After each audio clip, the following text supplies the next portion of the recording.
Энэ өдрийн интервью үзэгчтэй Coffee Break нэвтрүүлгийн энэ удаагийн дугаар эхэлж байна. За тэгэхээр нэг хүндтэй зочныг бид студид өрсөн байгаа. Зочноо танилцуулъя. Тэгэхээр Rectus компани захирал Ойдов. За энэ өдрийн мэндийг хүргэе. Танд ч гэсэн баярлалаа.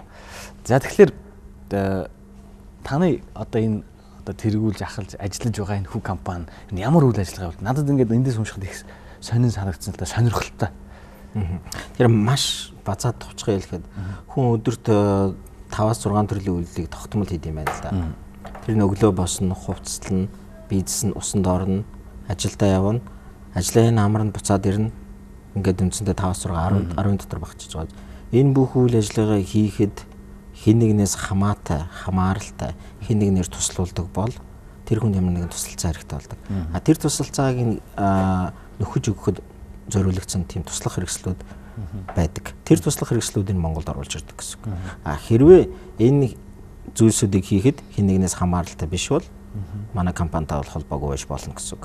Гэхдээ нэг нэмж хэлэхэд та өөрөө тийм биш байсан ч гэсэн өөр хэн нэгнийг магадгүй асрах хэрэгтэй болдог. Тэр асрах хүмсүүдэд зориулагдсан зөвлөгөө, сургалт, үнэлгээ, тэгээд шаардлагатай туслах хэрэгслийг оруулж ирдэг. Ерөөсөө маш энгийнээр хэлэх юм бол ийм л компани. Тэгэхээр манай компани бол яг хуу нэг талаас нь Монголд шинэ үйлчлэгээ бий болгож эхэлж байгаа гэдгээр бол бас онцлогтой. Тэгэхээр одоо шуудуухан ажихад хөгжлийн бэрхшээлтэй иргэдийн амьдралын хялбар болгох тэр үгүй. Яг хөгжлийн бэрхшээлтэй гэхээр хүмүүс ихэнхдээ тэгж болгоо. Хөгжлийн бэрхшээлтэй хүмүүсийн тухай үгүй. Хоёулаа бодоод үзье л да. За. Жирэмсэн эмэгтэй. За. Нилээн тулгуу дөхөж байгаа бол тэр хүн чинь гутлаан өмсгöd хэцүү байгаа тийм үү? Гутлаан үдэхэд хэцүү байдаг. Нөхөр нь гутлыг үдэж өгдөг шүү дээ. Эсвэл хүнд жинтэй хүн. Гэхдээ тэр хүнд жинтэй хүнийг хөгжлийн бэрхшээлтэй гэж тооцож болохгүй шүү дээ. Тэгэхээр тэр хүн бас тодорхой хэмжээгээр бизнесэд хэцүү байдаг. Сумагийн одоо тамирчид гэдэг шиг тий. Тэр хүмүүсүүд чинь ч гэсэн бас бизнесэд тэмдэглэлтэй байдаг. Тэр хүндэн зориулагдсан хэрэгслүүд бас байдаг. Гэх мэт. Тэгэхээр заавал хөгжлийн бэрхшээлтэй биш. Өөрөөр хэлбэл ямар нэгэн өдөр тутмынхаа хийх юмыг л өөрөө хийж чадахгүй байгаа хүнд зориулагдсан гэсэн үг. Тэгэхээр хоёул бас түрүүн ярьж ирсэн. Нэг хүн хөлөө хулцлаа. За. Зөөлөдөө гэмтээчлээ. За. Гэмтэл дээр очлоо, шохоодууллаа. Эм чин за таяг аваад сар хэрэглээ гэдэг. Яг энэ дээр бол танай компанитай харьцаад одоо яг өөрийнх нь биед таарсан хөнгөн ч юм уу яг иймэрхүү одоо таяг ч юм уу ийм одоо техник тоног төхөөрөмж байгаа гэсэн. Ер нь ингээд харж ахад манайхан маш тэр тэрэгцэрч таягч худалдаж авах сонирхолтой байдаг. Гэхдээ худалдаж авчаад эрүүл босныхаа дараагаар тэрийг яахаа сайн мэддэг. Ихэнх нь овоо тахичдаг. Тэгээ овоо тахиж байгаа нэг талаасаа мэдгүй сүсэг бишрэлийн асуудал ах л та. Гэхдээ нөгөө талаасаа бас овоогоо бас бузралчиж байгаа асуудал байхгүй. Тэрнийхээ оронд тэр худалдаж авч байгаа мөнгөнийхөө 50-60% тэнцэх хүнээр зөвхөн түрээсэлчиж болж байна. Тэгээ эргээ буцаагаад өгчөж болно. Тэгэхээр тэр хүндээ хамаагүй ашигтай. Нэгт хоёрт би зүгээр олон зүйлээр ашиглаж байна. Эргэл таяг руугаа ярихад таягийг хүнд аав гэж хэлдэг боловч яаж тааруулж өгөхийг зааж өгдөггүй. Гудамжаар ингээд явж байгаа таяг нь ингээд хоёр тийшээ бүр байдгаар алцаа ядсан. Эсвэл ингээд нөгөө таяг нь намдаад өөрөө байдгаараа бүхтэй ч гэсэн тийм хүмүүсүүд явж байдаг. Миний өмнөх 15 жилийн ажлын туршлага дээр хэлэхэд таягч бай, тэрэгч бай яг бидний өмсөж байгаа цамц, хувцас, гутал шиг барихгүй. Тэгвэл янзын гоо ингээ гიშг зөөлөн эвтэйхэн миний өдөр тутмын амьдралыг хангаж чадах үс тийм байх хэрэгтэй байхгүй. Үгүй тохиолдолд тэр нэмэр болохоос илүү нэрмэс бол. Яг үнэ. Би яг энийг бие дээр одоо хамсчихсан бас хөлөө гимтээчээд бас тэрийг нь тааруулахад хэцүү. Эсвэл хамгийн эцдээр нь тавиад өндөрдөх, намдах яг ийм тохиолдлууд байд юм байлаа. Тэгэхээр ямар ч юм бол нийгэмд бол заавалчгүй хөгжлийн бэрхшээлтэй гэхгүй ерөөсөө л нийгэмд хүнд хэрэгтэй үйл ажиллагаа явуулдаг компани ойлгомжтой болоо. Тэгэхээр таны CV-г уншиж хахад ер нь маш олон төрлийн үйл ажиллагаа явуулж оролцож ингээ биечлэн оролцож дэмжиж өдр ажиллаж байсан юм байлээ. За тэгэхээр одоо энэ олон одоо төслүүд те энэ олон төслүүдийг мэдээж одоо хамтарч ажиллахын тулд нэгдүгээр хил гадаад харилцаа ингээл бүхэл юм хэрэгтэй байдаг. Багийн ажиллагаа. Тэгэхээр ер нь хаана ямар боломжтой эзэмссэн бэ? Тэр талаараа яриач. Ер нь баг байхасаа л ямар нэг хэмжээгээр гадаад улс оронтой харьяатай болсон л да. Яг тэгэхээр гадаад улс орнууд ихэнхдээ эмчлүүлэх зорилгоор очиод эмчлүүлэх хугацаа нь ихэнхдээ удаан байдаг учраас тухайн улс орныхоо соёл боловсролтой танилцдаг гэсэн. Тэгэхээр багтаа хамгийн багтаа бол Орос боловсрол эзэмшээ дундаас дээж дараа нь Америкт суралцж байсан. Хамгийн сүүл Швейцарт суралцж байсан. Тэгээд эцэст нь бол үндсэндээ бизнес удирдлагын чиглэлээр суралцаад ирсэн гэсэн үг. Улсын бизнес удирдлага. Тэгээд амьдралынхаа тэгээд сүүлийнхээ 20 жилд үндсэндээ ямар нэг хэмжээгээр бас гадныхантай хамтарч ажиллаж байсан. Түрүү нөгөө нэг хэлжсэн шүү дээ. Тэрэгэн цэр тараах ажлыг бас багаараа хийжсэн.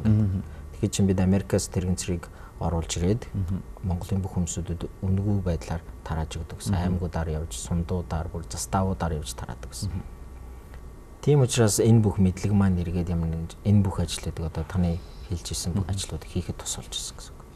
Эцэст нь бол ер нь мэдээж багийн ажил бол маш их чухал. Би ганцаархан энэ бүгдийг бол хүчрэхгүй.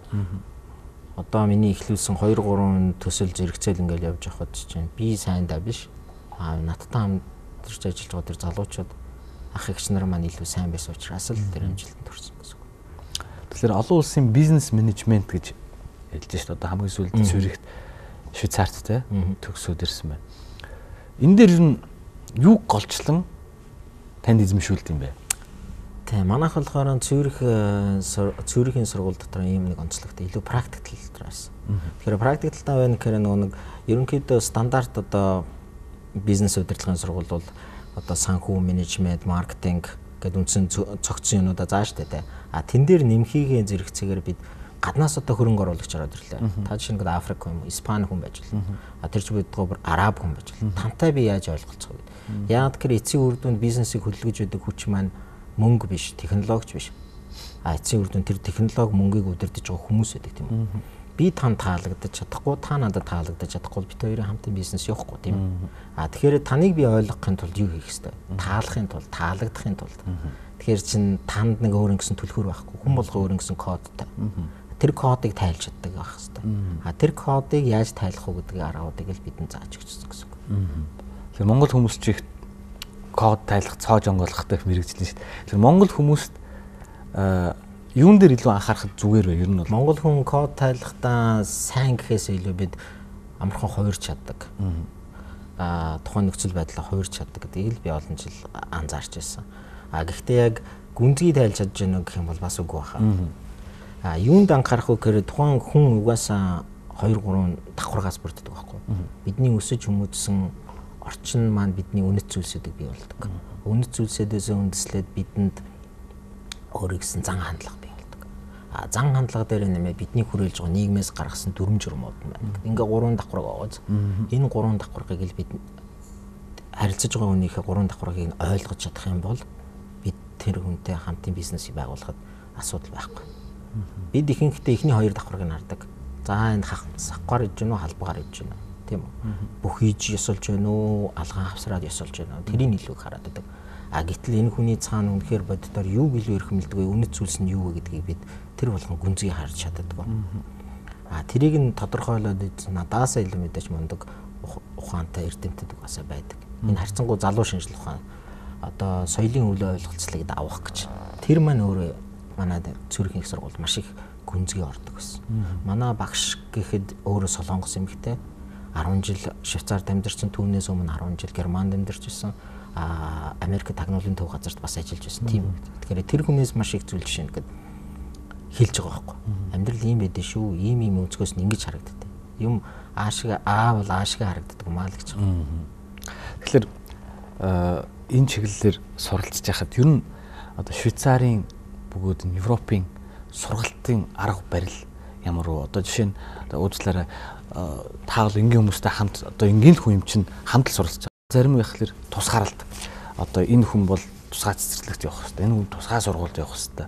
А гэхдээ тэр нь нөгөө юунаас хамаарат те төвшингүүдээс хамаарат.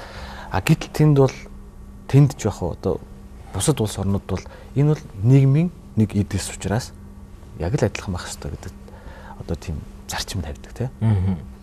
Гэхдээ ийм байгаа. Швейцарт зулцаж байгаад хэдийгээр би нөгөө бэрхшээлгүй хүмүүсийн дунд байсан боловч гэхдээ миний нөхцөл байдлыг тодорхой хэмжээгээр тооцдог байсан. Өөрөөр хэлбэл энэ хүнд одоо тооны жинтэй хаалгыг онгойлгож чадахгүй. Тийм учраас энэ хүнд цахилгаан удирдлага байх хэрэгтэй. Цахилгаан удирдлагаар хаалганд дарахад л онгодог гэх мэт. Тэр нөхцөлийг тооцдог.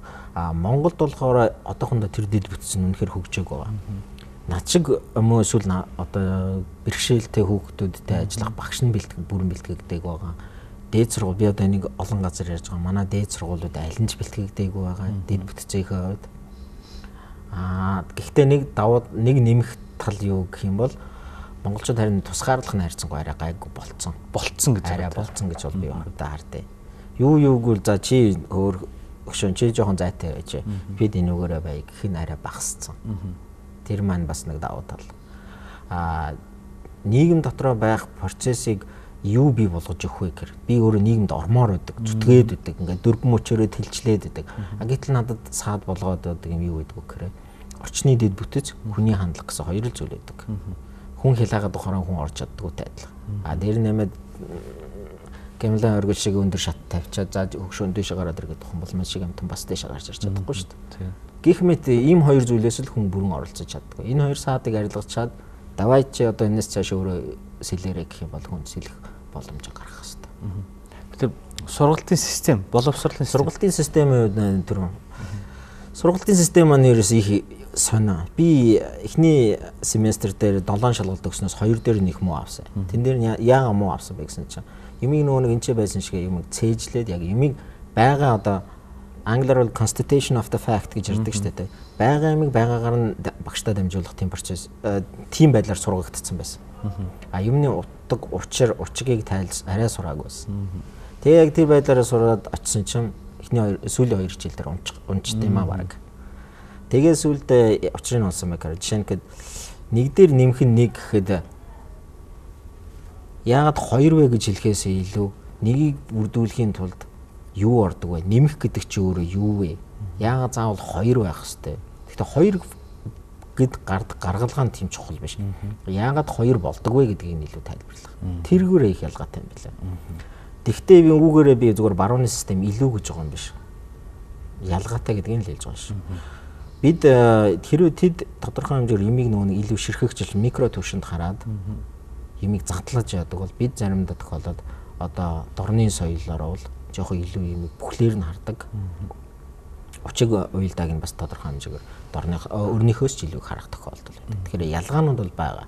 Зүгээр биений хувьд бодохдоо аль алнаас нь суралцах нь зүйтэй л гэж бодож байгаа. Яг үнэ.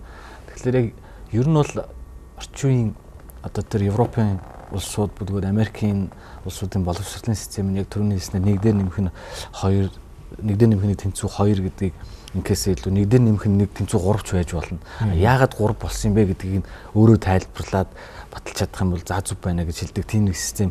Яг тэгтээ бол энд бол өөр доголдлууд ч юм уу байгалах гэхдээ тийм. Гэхдээ хүн сураад уншаад мэдээд сураад судлаад тайлбарлаж чадж байна гэхэл энэ хүн ямар нэг юм сурцсан байна л гэсэн үг шүү дээ. Яг зөв. Энэ дээр зүгээр нэг жишээ хэлэхэд би ангидан ганцхан Аз байсан. Хамгийн одоо харьцангуй настай өндөр байсан. Тэгээд ингээ харж байхад бид соёлынхаа хичээл дээр ярилцаж байхад тэгдэг байсан байхгүй. Манайд ангийнхан тэгдэг байсан. Азийнхын их жоохон тийм хүлцэнгөө одоо зөөлөн хүлээцтэй, хитрхи хүлээцтэй гэдэг байсан. Тэр ч удаа ярьж байгаа юм нь хүртэл тодорхой биш гэдэг байсан. Тэгээ тухайн үед бол мэдээч яг тийм байдал харагдчихлаа. Хятад оюутнууд өөр ангид ингээ байж хад тэд байгаа байхгүй бүүн бод. Гэтэл багш нартай ан маань үзэлцдэг, маргалтдаг, асуудлыг дэвшүүлдэг тэр аргыг бол Европын оюутнууд бол бүр анханасаа эхлээс багасаа суралцаад яаж ч хурдан сэтгэгсэн Азийн оюутнууд гүцэхгүй байгаа байхгүй тодорхой хэмжээгээр. Гэхдээ би тэрийг юугаар хамгаалдаг байсан бэ гэхээр та нар бол Европын хүүхдүүд та нарт юм хэлж ийж та нар ойлгодог. Өөрөөр хэлбэл нүүн verbal language гэдэг бол амаараа хэлж байж та нар ойлгодог. Бид бол харцаараа ойлгоцдог. Тийм учраас бид та нараас илүү урдаа ойлгодог гэж. Тодорхой хэмжээгээр тэр хүүхдүүдийг жоохон шоглох байдлаар хэлж байсан байхгүй. Тэр бол үнэхээр үнэ яагаад гэхээр Азийн соёлд бол юм хилээгүй байхад бие биенийг ойлголцдог соёл бол маш их өндөр шүү дээ. Тэгэхээр тэр дорны тэр том соёл бол өөрөө бас өрнийн тэр соёлоос илүү хүчтэй гэдгийг бас би ойлгохыг бодож ирсэн байна. Яг үнэ юм шүү. Хамаагүй ёс заншил, ёс жудаг, хүндгэх, ойлгох энэ бүгд. За тэгэхээр та их олон үйл ажиллагаануудыг хийж байсан. Төрийн бус байгууллагатай ч байна, төслийнхэнтэй ч байна тий. Ингээд хийж байсан. Ер нь ингээд тэрэгэнцэр одоо ах үзэсгэлэнтийн мэргэжлийг бас Монголд нутагшуулах төсөл гэж ярьж байна. Мөн тэрэгэнцрийг тараах тий ингэж. Тэгэхэд ингээ үнгүүд тараагаал байна. Жил болгоно л өгөөлээ нөгөөлээ. Энэ үр дүн 10 жил тэгж өгсөн. 10 жил үнэхээр тэгж өгсөн. Тэгвэл эндээс юу ойлгосон бэ гэхээр энэ бол салбарыг бол хөгжүүлдэггүй юм байна. Яг хөө төр зүрийн нэг усалгаа шиг л байт юм байна. Яг тухайн үед нөгчдөг тэр хүн баярлдаг. Үнэхээр бид ч гэсэн огшдог, баярлдаг, гоё байдаг. Гэхдээ тэр жишээ нь тэрэгэнцрийг сонгох чадвар, тэрэгэнцрээс илүү хүсэх тэр боломж, хүсэл тэрнээс гадна өөрийгөө цаашаа дайчлах, магадгүй тэрэгэнцрээс цаана өөр ямар нэг дагалдах үйлчилгээ байгаа шүү дээ. Тэрийг хөгжүүлэх ямар ч боломжийг өгдөг юм бэл. Зүгээр тэрэгэнцэр байдсан байна, авдсан байна гэсэн ойлголтод төрсөн. Энэ ажил маань анх 98 оноос эхэлсэн. Тэгэхэд бид анхны л одоо хэвтдэг тэрэгэнцэр, саажилтаа хүүхдийн тэрэгэнцэр, эмнэлгийн тэрэгэнцэр, хүүхдийн тэрэгэнцэр гэдгийг анх Монголд ойлгуулсан. Пүүх ийм юм байд юм уу гэж ойлгуулахаар юмнууд гаргаж ирсэн. Гэтэл тэрнээс цааш одоо нэг их олон хөгжөөг байсан. Тийм учраас энэ байдлуудаас үндэслээд ер нь Монголдо энийг хөгжүүлээ, энэ салбарыг хөгжүүлээ, энэ үйлчилгээг хөгжүүлээ гэж бодох юм бол ерөөсө компани байгуулад ингэж явах нь зүйтэй юм байна. Тэр үднээс би Монголд ирсэн даруйда энэ компаниг байгуулсан. Тэгээ манай компани бол үндсэндээ миний өмнө хийж байсан ажлыг тодорхой хэмжээгээр бол үргэлжлүүлж байгаа. Гэхдээ арай өөр хэлбэрээр. Гэхдээ би илүү бусдаас өмнөхөөс муутгаагүй байх гэж